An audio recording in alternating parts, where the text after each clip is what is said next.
This is the Glatt Properties Podcast. We are doing October horror stories. This is episode 5. I'm your host, Bruce Gladhorn. Let's get right into it. So this one is an interesting kind of idea. This is more of a concept horror story. What could go wrong and how to prevent stuff from going wrong in the future. This one is going to be lenders. Okay. Horror story. This is a simple one. It's not simple, actually, now that I think about it. It's actually it should have been easily fixed, but it is what it is. So we're dealing with a large bank. The short end of it, the real quick one. We're dealing with a large bank. Comes time to close. The day of closing, the lender says we can't close. We have to push closing back to the next. It was a Friday. We have to push closing back to a Monday. Why we couldn't close, I'm not going to get into. The buyer didn't do anything wrong. It was the lender.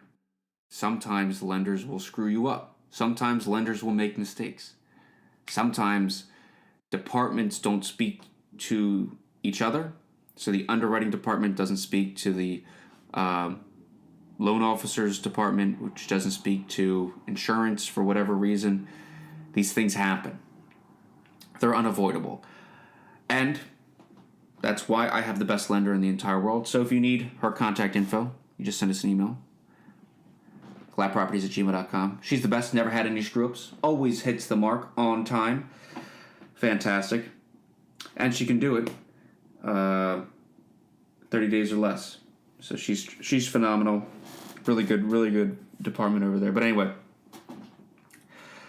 So the buyer had to redo the truck. The movers, they had to pay to have the truck stay on the lot over the weekend. They ended up paying a couple extra $100. It was a rough closing, and it was awkward as all get out. But it is what it is. At the end of the day, you can't avoid these lender issues, okay? Because it just happens. Sometimes it is what it is. If you're not a real estate person, you buy one house, you move to the next house, and then that's it. That's all you do. If it happens to you, it happened, 1 out of 2, 1 out of 3, 1 out of 4 properties you purchased, okay? And it's frustrating, and I get it, and it is what it is. But people, please, don't let that, deter you from buying a home. A lot of people have these irrational fears when it comes to buying homes. And I'm talking about these horror stories on here like it's happening every single day, and it is happening every single day, but it's how you react to it. You have to understand that there is a process here. Behind the scenes, it may not look as sexy as it does on TV and on Netflix and selling $1 million mansion in Malibu. That's great. That's entertainment. This is in the weeds. This is in the nitty gritty. This is people just trying to buy homes. It ain't going to go the way that those people have it over there. Okay. Because remember, those people that are buying a $100 million home on the coast, they have a fantastic relationship with the bank. They have a lot of money in the bank. The bank is using that money to give loans out to people. The bank likes people with millions of dollars in the bank, and they figure it out. It's not. This is transaction number 1, 2, 3, 4, 5, 6. This is Mr. Jones's transaction. Oh, Mr. Jones. Oh, okay. Well, we'll put him to the front. Don't think that it doesn't happen. Don't think that that's not the real thing. Everybody has a little bit of bias in them towards helping out the people that they know, helping out their friends, family, colleagues. It is what it is. So don't get bent around the axle about lender screw-ups. Lenders screw up. It is what it is. I've had 2, I believe in my career, I've had 2 times where a lender screws up and it pushes closing back on the day of closing or the day before closing. It is what it is. You have to be prepared for it, and if you let it affect you negatively, it just is what it is. There's nothing an agent can do about it. There's nothing that title can do about it. It's the lending department. Now, excuse me. Sorry, my voice is getting a little bit of a stuffy nose. Now, how do we prevent these issues from happening? Well, unfortunately, a lot of the times we can't. Because this is what I have seen and kind of come to the conclusion of. Again, as always, I could be wrong. Please correct me if I am. Or tell me why you think it's something else. I don't think you're wrong. I just want to know another opinion. But it seems to me, a lot of the times in the lending space, there's processes that go on for weeks. Anybody that's ever bought a house knows that you have to have bank statements, tax returns, employment letter sometimes, W-2s, all these different documents that the bank needs in order to verify income, financials. They're going to pull your credit. They're going to pull everything. They're going to find out everything about you, because if they're going to give you money, they want to make sure that they're giving it to a good person. Now, a lot of the times, most of the people that go ask the bank for money are good people. About 99.9% of them are your average everyday working person that's just trying to be better tomorrow than they were yesterday, okay? So they get all this stuff. Mr. Smith, thank you. This is fantastic. This is great. Awesome. Boom, boom, boom, boom. We're going to send this to our underwriting department. The issues happen sometime between lunch and closing time on Friday afternoon.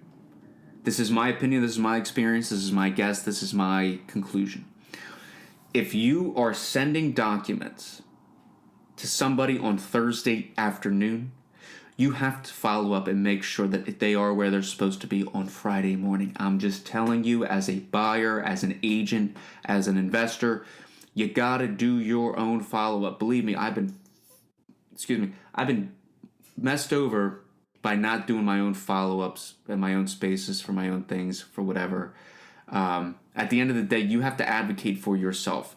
You have to assume your agent, whoever is representing you, is advocating for you to the best of their ability. You have to assume that. You have to assume also that there's only so much that they can do when it comes to the lending space. Because believe me, from an agent's perspective, I can call the lender up. I could say, hey, what's going on? Blah, blah, blah, blah, blah. I can get probably the same answer that a buyer can get. But I know for a fact if the buyer calls directly to the lender and demands to know an answer and demands X, Y, and Z, blah, blah, blah, they're going to get further than me. They just are. Because the bank is working for them. The bank is servicing that individual with a loan. They're not servicing me, the agent. I'm just representing that person. Have I called the bank up to find out what the hell's going on? Yes, many times. I've been more successful doing my own follow-up than waiting to hear an answer. So that's what I can suggest. If it's Friday afternoon, well, if you had to send something into somebody on Thursday afternoon, you got to make sure that it's there on Friday afternoon. You just gotta. That's where the screw-ups happen. It gets pushed off to the side of the desk or on the computer. Say, I'll get to that first thing on Monday. I could push that off. What do you know? You're not the only loan officer's client, okay? Now, Saturday, Tom from around the way, he had to talk to the lender about X, Y, and Z, boom, boom, boom, sending him this stuff. Sunday, something's happening. I don't know. Now the lender's all jacked up Monday morning. They forget. It keeps getting pushed off, They find it on Wednesday, and they're like, oh, no, I didn't do what that was supposed to. Oh, no. Then they call underwriting. They have to push it through, whatever. It can just become a huge pain in the old rear. So do your own follow-up. Lenders are people too. Things happen. It is what it is. If you do enough transactions, some of them are going to get pushed back. There's not much else you can do. But that's kind of like a lending horror story. Kind of want to, figure it out yourself. That one's not too much of a horror story. I don't think I have. Do we have any personal? No. We're pretty good. We're pretty good in terms of the lending space. We really only use one lender for our business, and they take care of us. Again, which is why if you need a good lender, let me know. I will send you her way. They take really good care of us, and yeah, that's all I got. So otherwise, it's Halloween, gang. Go out. Put a damn pumpkin on your yard. My neighbors across the street, they got these cute little pumpkins on the steps. It's going up the steps. It looks phenomenal. There's another neighbor. They got the cemetery out front with all the lights and shit in the evening and the colors of the trees and stuff. Oh, man, it looks great. Love looking out the front window at those two houses. That's fantastic.